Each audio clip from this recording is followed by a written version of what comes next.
Bonjour, bonsoir à tous, c'est Antoine alias Anubis pour une nouvelle vidéo actu Racing Club de Lens. On va aussi parler du match hier contre le Torino, c'était intéressant. Et puis on va parler aussi du numéro 9 qui n'a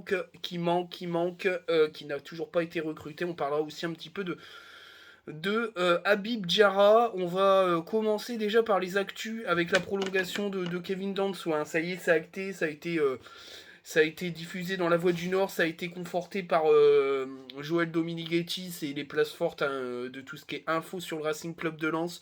Tant mieux, les attaques du Napoli avaient un peu perturbé le processus, mais il s'est clairement inscrit dans la durée. Alors, dans la durée, c'est-à-dire qu'il partira l'été prochain, c'est sûr et certain. La Seco Fofana, je pense que du coup, certains clubs ont peut-être différé leur investissement lourd sur un défenseur central en attendant l'été prochain. À moins qu'il reste, mais je pense que c'est des contrats là, c'est Fofana avec une revalorisation salariale et puis la possibilité de partir à l'été. Alors je crois qu'il prolonge de 2 ans, donc c'est peut-être possible qu'il reste encore un an de plus, mais ça, ça m'étonnerait. Je pense qu'il partira l'été prochain, mais tant mieux, puisqu'on garde notre défense centrale complète, avec bien sûr Brice Samba qui est passé capitaine après Seko Fofana. Danso devient un pilier du vestiaire, un cadre à consulter par le club, par le coach et le staff. Donc pour moi, c'est un des meilleurs mercato, puisqu'on garde une des meilleures défenses d'Europe totalement, et qu'on l'a l'agrément d'un très jeune défenseur central qui est Kuzanov, hein, qui a fait ses premières minutes à Bollard. On en reparlera, on va parler un peu de tout ça. Alors, euh, au rayon au rayon des départs, pour l'instant, on ne sait pas trop ce qui va se passer, mais d'après ce que j'ai compris et de ce qu'on m'a dit, il y aurait quand même un ou deux départs dans le groupe. Alors pas des départs majeurs, mais en tout cas des joueurs qui n'ont pas assez de temps de jeu et qui pourront libérer de la masse salariale pour continuer à recruter. Alors pourquoi je parle de ça? Parce que bien sûr, la priorité, c'est de prendre un neuf, hein, on va y venir après. On va déjà analyser le match et puis on viendra après sur le neuf. Mais la petite indiscrétion, c'est que Lens n'a toujours pas lâché Habib Diarra. Alors je sais, j'ai vu sur les réseaux quand j'en ai parlé, que j'y croyais fort et que j'avais envie d'y croire, qu'il n'y avait pas de place pour lui. Mais sincèrement, quand je vois comment Franck Hayes fait tourner à certains postes, Habib Diarra aurait largement sa place parce qu'il peut jouer à tous les postes du milieu de terrain, il peut même jouer en piston. Moi je pense que ça serait un agrément de très haut niveau. Beaucoup rêvent de voir Chichouba être titulaire. Moi je suis désolé, Chichouba il a joué 10 minutes, c'est un très jeune joueur, il est encore très loin de la Ligue 1. Il va sûrement incorporer le groupe de manière significative. Il sera peut-être dans les entraînements du groupe pro et puis il intégrera la N3 pour jouer. Ou alors il fera partie du groupe qu'on appelle post-formation, c'est-à-dire des gamins qui vont être sélectionnés, qui vont venir régulièrement s'entraîner avec le groupe pro, mais qui feront la plupart de leurs matchs en N3 et qui seront sélectionnés dans le groupe pro en priorité selon les blessures, selon les compétitions. Je pense notamment à la Coupe de France. Maintenant, on sait que les agents du jeune gamin ont mis un peu la pression au club en disant on ne veut surtout pas qu'il fasse toute une saison à N3. Faut quand même être un petit peu patient. Il est très jeune, même s'il a des belles prises de balles. Physiquement, il est très très frêle. Enfin voilà, il faut quand même un petit peu prendre le temps avec ce gamin-là. C'est que des matchs de prépa, bien sûr, il a brillé. Mais voilà, alors après la solution, mais ça je pense que je vais me faire lyncher, c'est un prêt en Ligue 2 pour qu'il soit titulaire dans une équipe de Ligue 2 avant de se faire sa place dans l'effectif en cas de gros départ la saison prochaine pour intégrer un jeune hyper talentueux. Pourquoi pas, il a largement le niveau pour être titulaire en Ligue 2. Maintenant, il y a un gouffre entre la Ligue 2 et la Ligue 1, on le sait, on en est tout à fait conscient, tout le monde le sait, mais je pense qu'il y a une envie, un amour d'avoir des jeunes de la Gaillette qui s'imposent en équipe première. C'est de l'utopisme. Le football, ça fonctionne pas comme ça. Des Mbappé, des Cherki, des machins, des bidules. Il y en a 3 ou 4 en Ligue 1. Le reste, c'est des jeunes qui jouent en Ligue 1 parce qu'il n'y a pas beaucoup d'effectifs et qui sont pas forcément hyper performants. Laissons ces gamins éclore. En tout cas, lui et Silla font partie régulièrement du groupe. Gagnou a un peu sauté du groupe, je sais pas s'il était blessé, mais ses performances ont montré qu'il y avait encore un step-up entre son niveau et intégrer le groupe pro. Donc voilà, les matchs de prépa ont servi à ça aussi, de l'avait dit Francaise. Et Silla et Chichouba ont réussi à accrocher ce groupe pro-là. Mais clairement, Habib Diarra serait une recrue de choix pour le club, pour avoir un milieu de terrain hyper compétitif pour aller en Ligue, pour jouer en Ligue 1 et peut-être en Ligue des Champions. Alors pourquoi je parle d'Habib Diarra? Parce que Leslie Ugochukwu est parti de Rennes à Chelsea. Il va être sûrement prêté dans la foulée à Strasbourg. L'info, ça m'a été confirmé par des supporters strasbourgeois. Pardon. Habib Diarra a un bon de sortie. Maintenant, à voir si on va agir ou s'il y a un gros club anglais qui va venir rafler la mise. On verra bien. En tout cas, voilà, le club ne l'a jamais lâché. Moi, j'ai confiance en certains spécialistes mercato et ils m'ont confirmé que le club n'avait jamais lâché la piste de ce joueur. Donc, à voir. Mais ça reste un souhait. Hein. Personnellement, j'aimerais bien qu'on puisse le faire. On va parler du match de prépa face au Torino. Alors, on va commencer par la combo. Je suis désolé, je vais tousser une deuxième fois. Pardon. On va parler de la compo. Alors, la compo, c'était Brice Samba, El Capitano, hein, qui est devenu capitaine.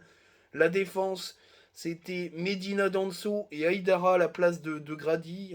Ils faisaient tourner un petit peu le temps de jeu. Au milieu de terrain, Spearings, Diouf. À droite, le Cardinal. À gauche, Machado. Au milieu de terrain, c'était un duo assez inédit qu'on a très peu vu la saison dernière, ou en début de saison tout au moins, Pereira da Costa et Sotoka, et puis devant Morgan Guilavogui. C'est un 11 expérimental, mais qui semblait intéressant. Il a fait beaucoup jouer les temps de jeu, parce qu'il joue trois grosses équipes en une semaine, c'est bien, tant mieux, il faut ce qu'il faut.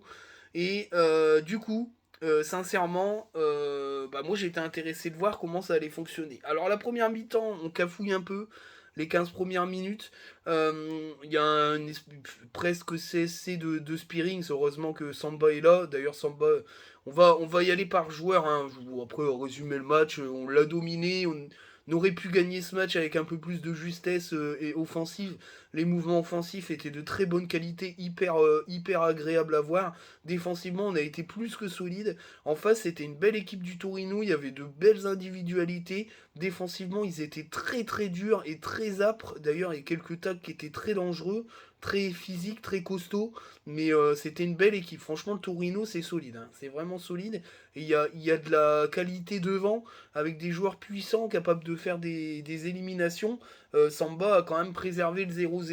Et le gardien adverse aussi, parce qu'il y a eu une ou deux occasions assez chaudes. Il a fait les parades qu'il fallait.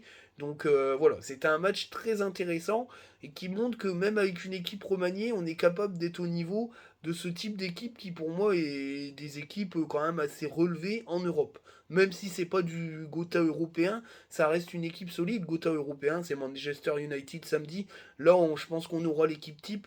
Même s'il va faire encore tourner pour du temps de jeu, on aura sûrement une équipe qui sera au moins au niveau de Manchester, enfin, au niveau d'un affrontement de Manchester City. Donc voilà, on en reparlera après. Mais en tout cas, voilà, on va commencer par les joueurs. Samba était hyper intéressant. Il a été décisif, il a fait 3 ou 4 parades de grande classe, il a été très présent, il est déjà très chaud. Le gardien international français qui a un statut de capitaine aujourd'hui, qui a un statut complet technique et footballistique de très haut niveau maintenant, il n'y a rien à dire, c'est le gardien international, c'est le gardien du temple, et puis c'est devenu un grand à Lens. C'est pareil, il va rester cette saison, mais la saison prochaine, s'il y a un bal des gardiens, ça risque d'être assez compliqué, mais bon, de toute façon, c'est le football moderne, les joueurs restent un certain temps puis partent, il faut savoir leur dire adieu, même si là, pour l'instant, il n'y a rien de fait, mais en tout cas, ça va être difficile de darder sur plusieurs saisons. Mais il est là pour la saison prochaine, et bien là, et capitaine, et complètement focus, concentré sur le projet lensois, et tant mieux, parce qu'en plus il a un projet international à côté, et les deux sont possibles à Lens, et ça doit trotter dans pas mal de têtes de joueurs, même internationaux étrangers, de se dire qu'en jouant à Lens, on peut toujours intégrer l'équipe nationale de son pays, et ça c'est très important. En défense, Danso, je l'ai trouvé très élégant, très puissant. Il a pris plein de ballons de la tête. Comme d'habitude, sa détente lui permet de prendre beaucoup de ballons. Techniquement, il est capable de s'arracher, de distribuer les ballons. Il s'est un peu agacé d'avoir très peu de solutions à des fois. Et je trouve que c'est bien, parce que ça veut dire qu'il est à fond dedans. Medina, c'est pareil. Il a été très bon sur l'homme. Encore une fois, très bon défenseur, capable de bien reprendre les choses. Les relances étaient à peu près correctes, même si des fois il y avait quelques petit manque de concentration, mais ça reste très intéressant. Et puis Aïdara, ben moi je l'aime bien, défenseur central, que ça soit à gauche ou à droite. Ce mec est un défenseur pur, il a super bien géré le truc. Franchement, c'était très bien. Et j'ai beaucoup aimé sa manière de défendre. Il a rattrapé pas mal de coups sur des 1 contre 1 où il a su, avec sa vitesse, gérer le truc. Et puis techniquement, il est capable de faire des choses bonnes. Et les relances étaient très propres. Sur les côtés, Machado, bah franchement, moi je suis fan de Machado depuis son arrivée. Même si certains doutaient de lui, il a été énorme. Il pose beaucoup de problèmes à son vis-à-vis. Et moi j'ai trouvé que défensivement, il a été très costaud dans la projection, il est très fort. Il peut, sur cette lancée-là, faire une très bonne saison encore sous les couleurs lensoises. Moi, j'ai beaucoup aimé le piston colombien. À droite, c'était Julien Le Cardinal. Ben, il se bat. Il se bat, clairement, il se bat. Il sait que le mercato se termine, que il était sur la liste de ceux qui n'étaient pas forcément enclins à rester. Moi, j'ai trouvé son match extrêmement complet. Techniquement, il était sûr. Les interventions défensives étaient bonnes. Il se battait. Il a fait un superbe centre à un moment donné. Voilà, moi je trouve que il donne tout ce qu'il a pour montrer au staff qu'il est capable d'être présent cette saison, en sachant que bah, derrière Frankowski, il y a Sotoka et lui. Il n'y a pas grand monde, et que bah du coup il faudrait, voilà, c'est soit il s'en va parce que Cabo va se faire opérer, enfin on va pas le revoir avant la fin de la saison enfin la saison qui va arriver, je pense. À mon avis ça va être très compliqué. euh, Vanden Kerkhoff, bah, il est un peu comme un fantôme autour de le Cardinal en fait. Je pense que ce joueur-là n'intégrera l'effectif que si le Cardinal s'en va. Je pense pas qu'ils vont tripler le poste de piston à droite, parce que Sotoka peut dépanner en piston. Donc je pense que deux pistons purs plus Sotoka, c'est largement suffisant. Comme à gauche, c'est un peu plus compliqué parce que il y a que Machado, mais Pereira da Costa est en train de faire un slide en mode piston gauche. Est-ce que ça serait pas plus simple de recruter un piston gauche euh, que, euh, que de travailler avec Pereira da Costa? Je sais pas, mais en tout cas, je pense qu'il manque un piston gauche plutôt qu'un piston droit. C'est mon avis personnel. Mais c'est vraiment. Voilà, il a fait vraiment un bon match de prépa, il a été très intéressant. Au milieu de terrain, bah, j'ai beaucoup vu de scepticisme autour de Spearings. Bah, moi, je suis pas d'accord. Il a perdu des ballons, certes. Il y a un CSC, presque CSC. Ouais, ok. Mais sinon, tout le reste du match, il a été bon. Alors, il est très défensif, on est d'accord, mais c'est son rôle, ce qui permet à Diouf de se projeter beaucoup. Il récupère plein de ballons. Son orientation du jeu est très bonne. Moi, j'aime beaucoup ce joueur-là. En plus, il a des capacités de frappe, etc., qu'il n'a pas encore exploité. Je pense qu'il est en train de prendre ses marques. Mais moi, j'ai beaucoup aimé. J'ai beaucoup aimé son match. Moi, je suis assez fan. Euh, Sincèrement, il y a beaucoup de concurrence dans cette équipe pour le moment. Et c'est une concurrence positive parce que personne pourra.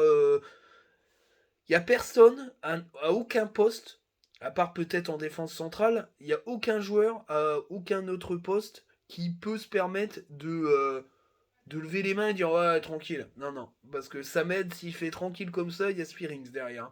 Diouf, pareil. Il a un statut particulier, mais il peut aussi aligner Elana Iwi, qui est plus jeune, moins expérimenté. Mais même Diouf, il va devoir se battre parce qu'il y a du monde à son poste. Donc personne n'est à l'abri. personne n'est à l'abri et tu fais rentrer un Habib Diarra là-dedans, je pense qu'il y a une super concentration et une super concurrence. Tu peux pas te relâcher et ça c'est très bien. En tout cas, en parlant de Diouf, il n'y a pas trop de soucis à se faire. Son match a été, mais c'est génial. Enfin franchement, il pue le football, ce mec. Les prises de balle, les accélérations, la balle au pied. Il est puissant. Il est technique. Alors c'est pas la même élégance qu'un Seko Fofana. On est dans un joueur, je trouve un peu plus fluide, comment dire, moins camion Ben quoi. Enfin, alors quand je dis camion Ben, on va dire ça y est, il crache sur Seco, ça n'a rien à voir. C'est que Seco, il y avait une puissance incroyable qui se dégageait de ses dribbles et de ses accélérations. Diouf, on est un peu plus, c'est un peu plus, il y a un peu plus de soie, de dentelle dans ce qu'il fait. Mais c'est tout aussi efficace et quand il va monter en puissance, il va faire mal. C'est vraiment le pendant de Seko Fofana, mais à gauche, hein, clairement, hein, moi je le dis, hein, mais c'est vachement intéressant. Par contre, il a moins tendance à aller sur les côtés. Il travaille beaucoup au cœur du jeu. Il est moins tendance à aller manger le côté comme faisait Seko Fofana sur le côté de. Pardon, troisième fois. Quatrième. Sur le côté où il venait amener un petit peu manger sur le côté de Machado. Diouf, pardon, Diallo.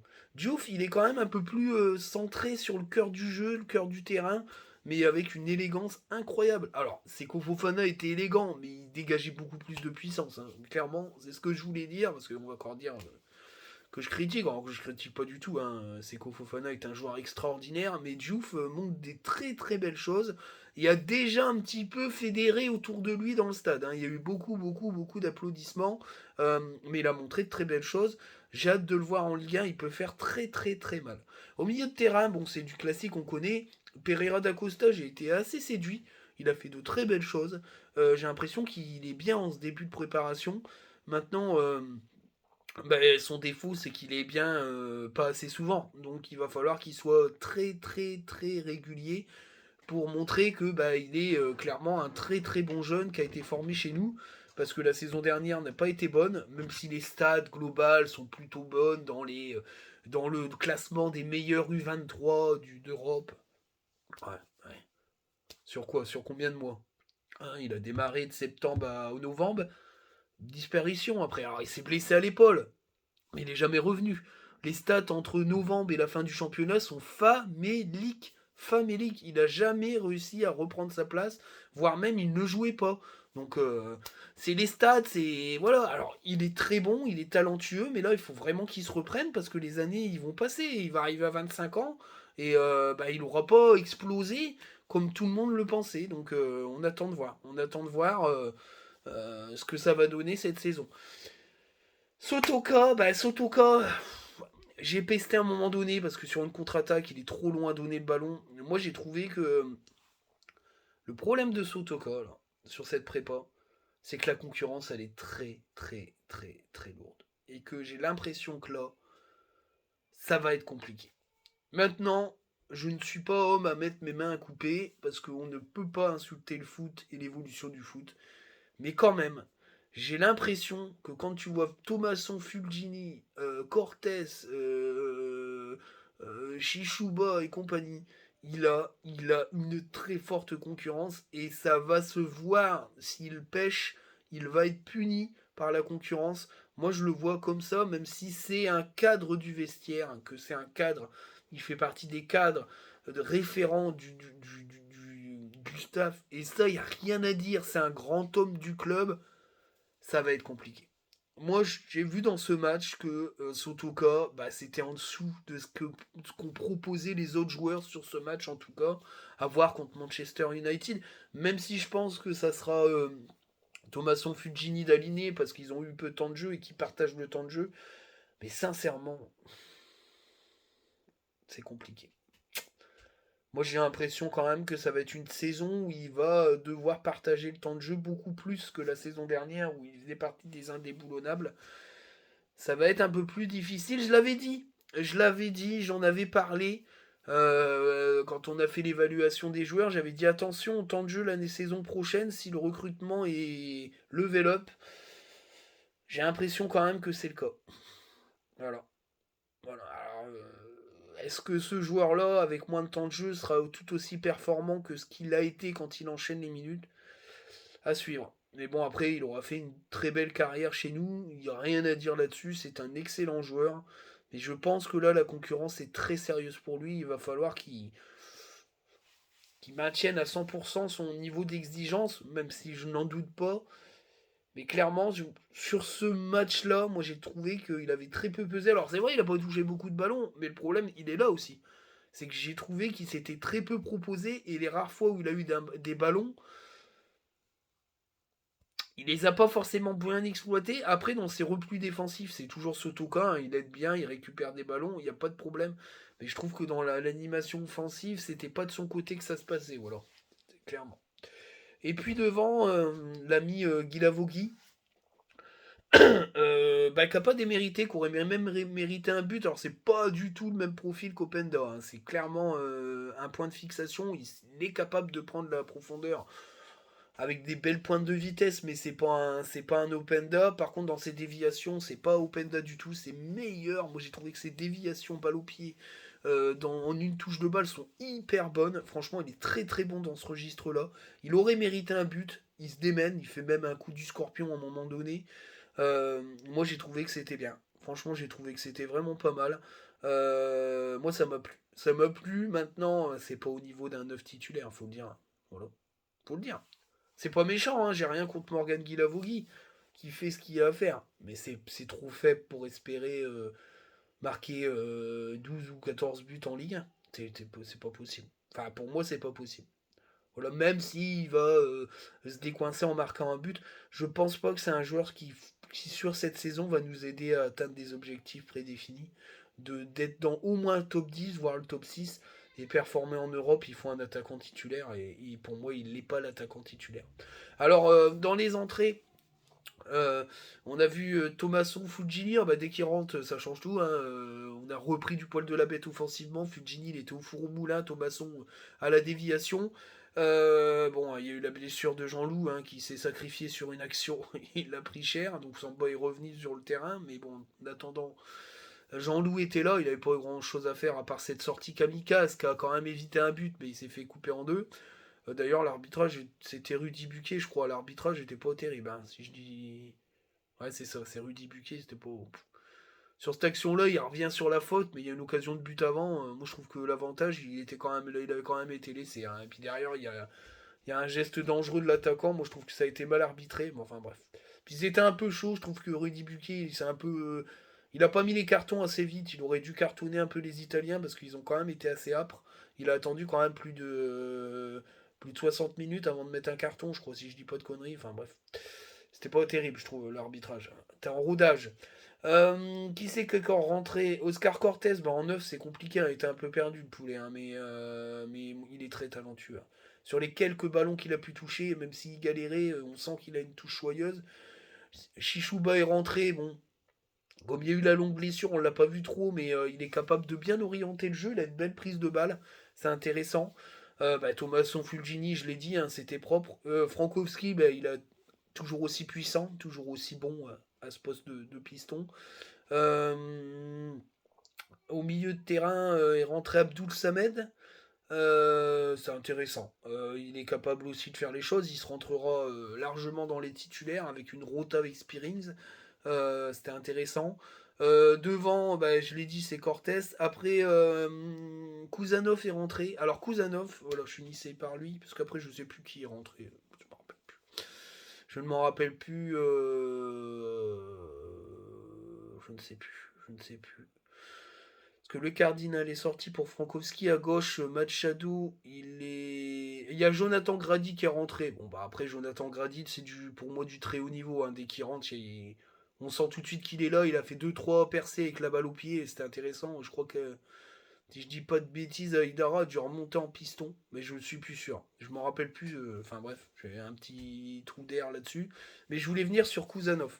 Alors Kuzanov, hein, je l'avais dit, hein, moi j'y croyais pas du tout à cette rumeur. Le voilà, il est là, il est rentré dans ce match-là avec une puissance.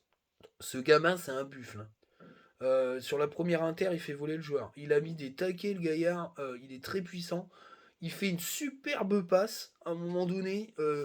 La passe bien claquée, bien. Ce qui lance une attaque. D'ailleurs, il y a une occasion. Étonné. Étonné, mais du coup, en fait, je suis pas étonné qu'il l'ait pris, quoi. Parce que franchement, c'est impressionnant. Et il y a eu beaucoup d'applaudissements sur ses inters, hein. Parce qu'il se bat le gaillard et je pense que ça va plaire beaucoup au public, en tout cas. Donc voilà, mais c'était un match très plaisant, on a hâte de voir Manchester. Alors franchement, il y aura un turnover au niveau du temps de jeu, hein, parce que c'est les matchs de prépa, hein. Je pense qu'on verra Fujini, Thomasson, avec bien sûr malheureusement, enfin malheureusement, attention, il n'y aura pas de neuf, je pense, avant samedi, hein, c'est sûr. Donc à moins qu'il y ait un miracle, mais pour l'instant, là où je vous parle, il n'y a rien de fait. Donc ça sera Guy Lavogui. Et puis je pense que ça sera Diouf Samed. Et puis après, bah, ça sera sûrement Frankowski Machado. Frankowski peut-être Pereira d'Acosta, j'en sais rien, je sais pas. Voire peut-être Aïdara. Et puis Gradit, Danso. Ça sera sûrement Gradit, Danso, Medina avec Samba.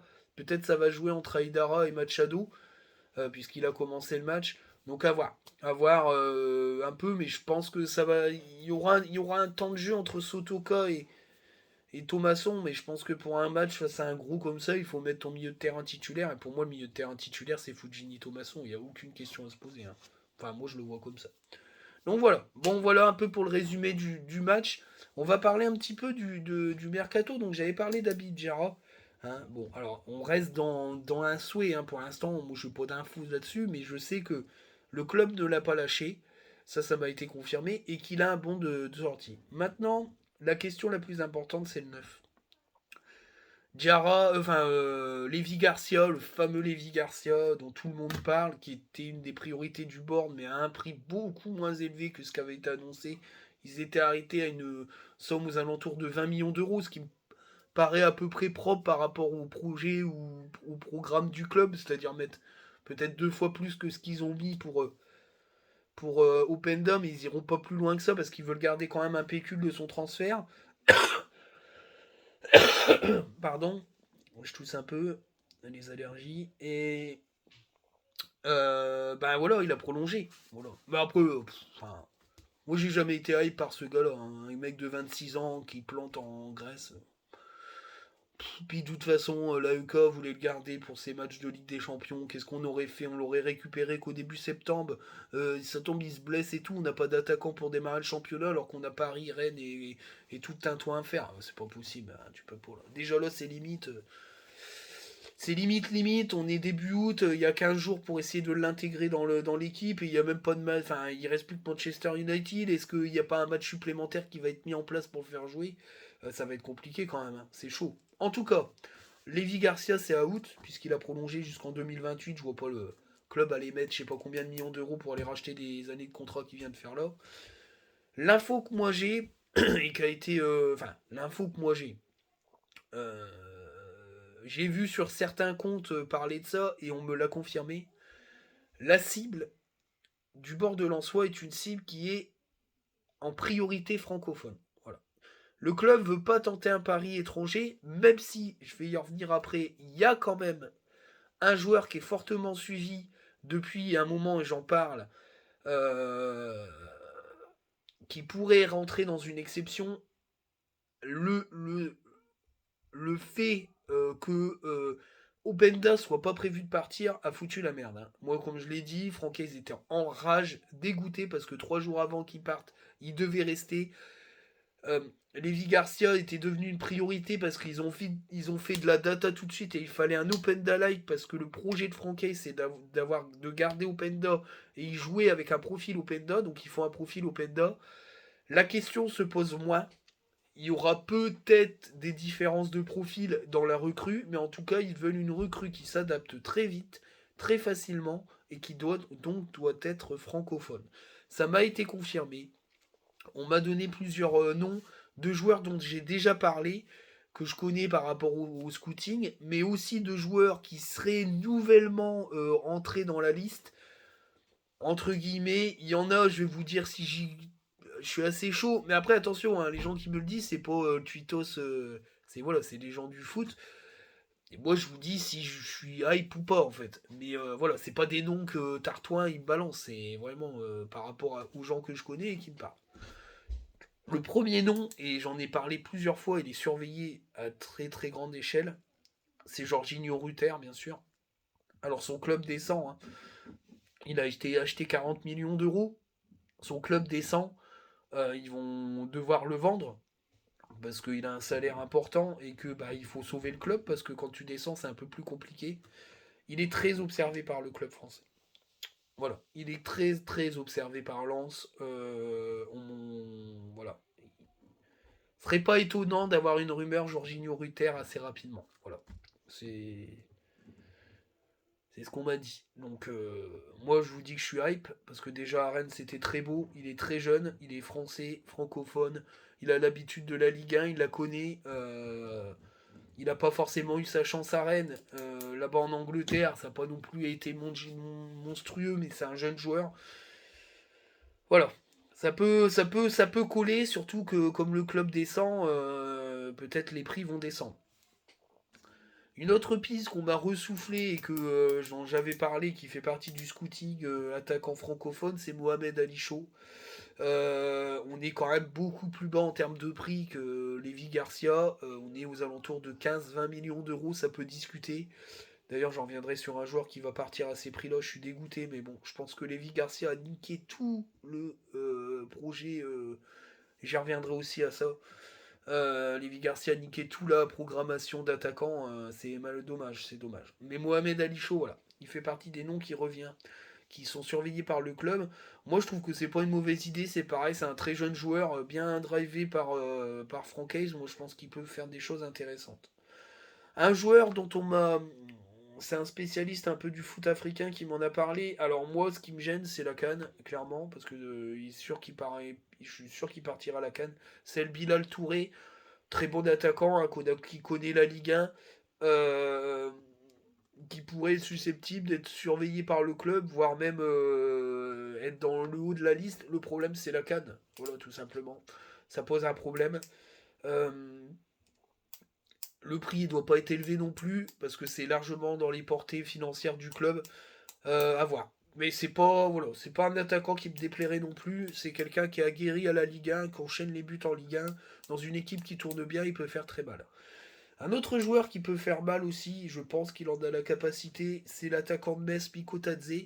Bah oui, hein, formé à Lyon, francophone. Il est surveillé par une bonne partie de l'Europe. Il commence beaucoup à s'agacer parce qu'il avait un bon de sortie de la part de Metz, mais Metz joue les gros gourmands. Maintenant, si il faut 20 millions d'euros pour le recruter, Lens les a, hein. Donc voilà, et les Lensois le surveilleraient du coin de l'œil.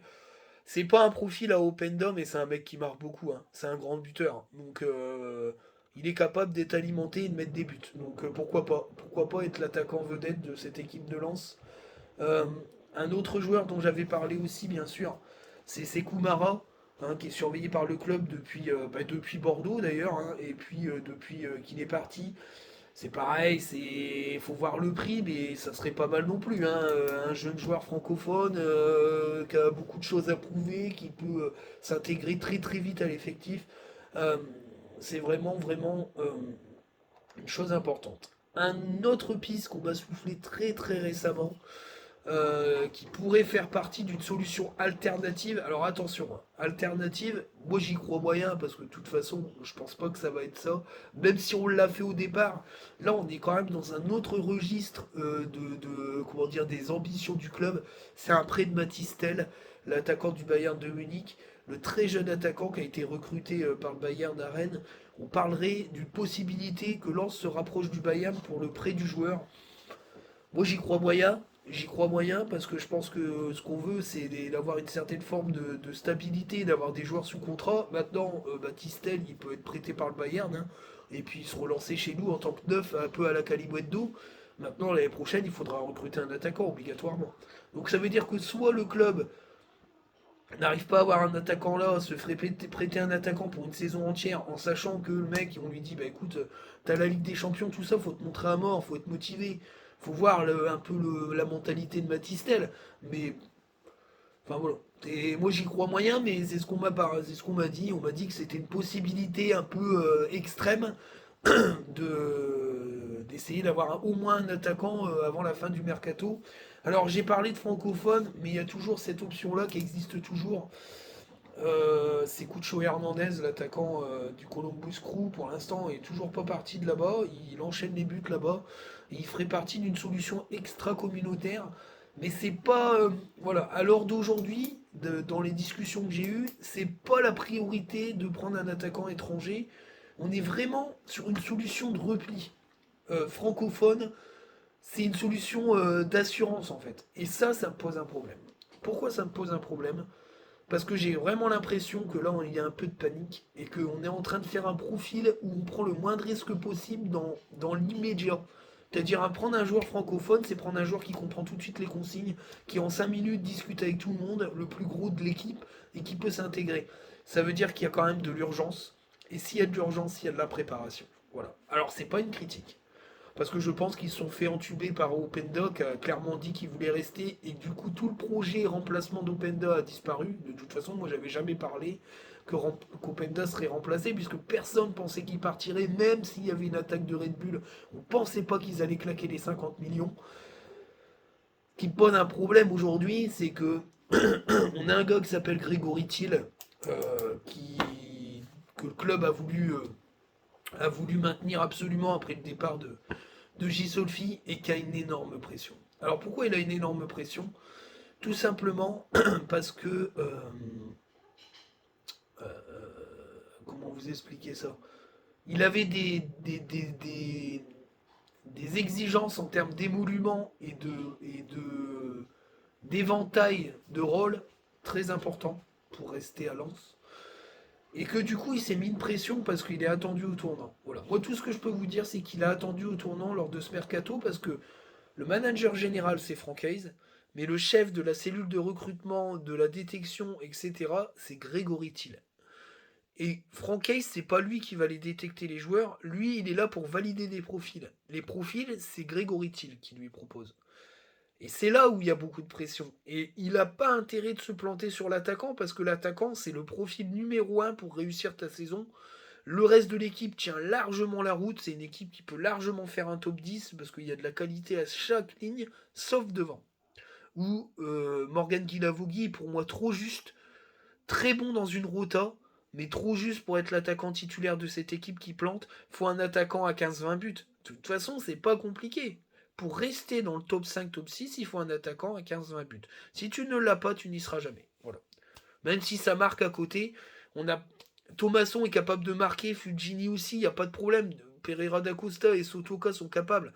Mais derrière, la saison dernière, tu as un Seko Fofana qui met 25 000 poteaux. Ce profil-là n'est plus présent, même si Diouf est capable de marquer. On verra bien hein, s'il commence à prendre le goût de marquer des buts. Mais il faut un attaquant à 15-20 buts et on ne l'a pas. On ne l'a pas. Donc il va falloir vraiment, vraiment que ce dossier se décante et la pression elle est sur Grégory Thiel aujourd'hui. Voilà. Prochaine vidéo dimanche soir ou samedi juste après le match. Je ferai l'évaluation à chaud. Euh, je verrai bien parce que je suis pas là vraiment dimanche, donc sinon je la ferai lundi. On verra bien. Je pense que la semaine prochaine, ça va fortement avancer. Ou si ça avance, ça va avancer maintenant. En tout cas, j'espère que la vidéo va vous plaire. Merci beaucoup pour vos retours. Merci beaucoup aussi de défendre le projet de la chaîne parce qu'il y en a beaucoup qui ne l'ont pas compris et c'est bien que ceux qui l'ont compris en parlent. On va commencer, peut-être on va essayer de faire les... Je sais pas si je vais faire les pancartes de notation parce que ça reste un match de prépa. En tout cas, les premières notations vont commencer avec la réception de Brest. On n'a toujours pas la date du match face à Rennes. Ça me casse les bonbons parce que ça. Enfin voilà, je sais pas si je serai présent parce que je suis pas là le samedi. Alors j'espère que ça sera le match du dimanche soir, mais ça m'étonnerait. Enfin on verra bien. Mais ça fait chier clairement parce que sinon je serais peut-être pas là pour le premier match à domicile. Mais bon, peut pas toujours être là, mais on verra bien. Si c'est dimanche, je suis là. Si c'est pas dimanche, ben je suis pas là. Voilà, clairement, je suis deg. Sur ce, je vous dis à très bientôt. Salutations. Salut.